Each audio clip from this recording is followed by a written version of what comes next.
This activation is kind of like a science experiment for me, because on paper, this should be one of the most difficult places to activate in Colorado because of the mountains, because of potential radio interference from all the other stuff going on around here. Everything that way, which is west, so California, the Pacific states, a big chunk of my DX contacts, they're behind 9,000 feet of granite with a bunch of radio towers on top.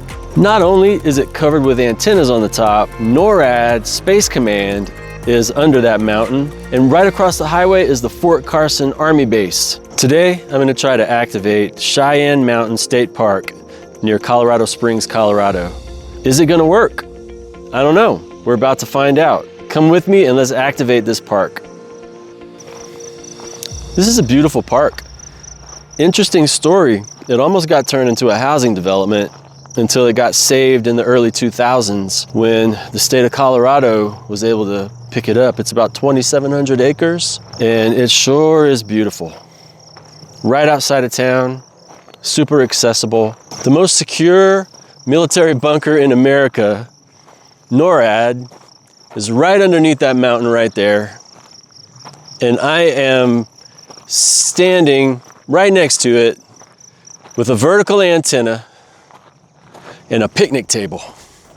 So with all this activity around here, the average person would assume that this place is going to be electrically filthy, that there's going to be all kinds of radio interference, all kinds of issues. I don't know if that's true because I haven't checked yet. So let me get everything set up and we'll see what we have to work with. This is the only antenna that I brought with me, my Buddy Stick Pro. I have it tuned for the 20-meter band, and hopefully a multi-coil vertical like this is going to get the job done. There's my Yaesu FT710, and right behind that, a Bio-NO battery. We're going to see if we can kick this mountain's butt. Okay, let's see what this radio is actually hearing. Yeah, that's noisy. That's an S9 noise level even before I even started calling CQ. I'm pretty sure it's the radio towers. A quiet park is going to be a lot lower than S9. I think we're ready to go. Okay, I'm going to enable transmit and see what happens. Calling CQ. There's my first transmission. Man, I'm seeing people from all over the place. There's a contact from France. Seeing people in Canada on the bands this morning, several states. Okay, this is someone from Hamilton, Ohio. Just waiting for the confirmation. There we go. That's my first one. Okay, let's see who else we got. Here's someone from Madison, Illinois. So that's one contact down, 9 to go. This is a lot like fishing. Sometimes you just have to sit here for a few minutes with your line in the water, see who jumps on, see who can hear you, and see who nibbles on the bait. Even if I don't get all 10 to activate it, it's worth coming out here just to enjoy nature. Got it. All right, that's number 5 in the bag.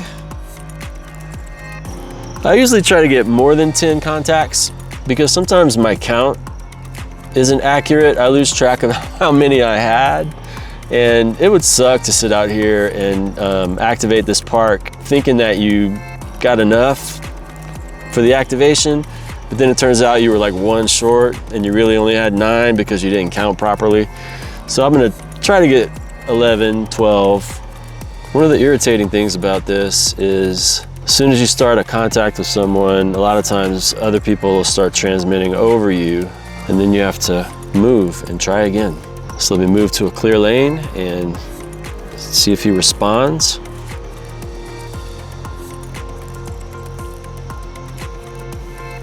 Woo! That's number 10 in the bag. Let me just make sure I didn't lose count.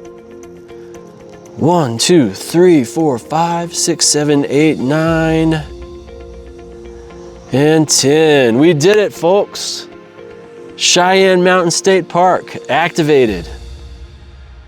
So one takeaway from this is that even if you are in a noisy area, if you're someplace where you would think it would be impossible to activate a park because of the noise floor, I would say set up and try to do it anyway, because S9 is probably one of the noisiest parks I've ever worked here, and I was able to activate it. So if I can do it here, I got a feeling I could do it pretty much anywhere, and so can you.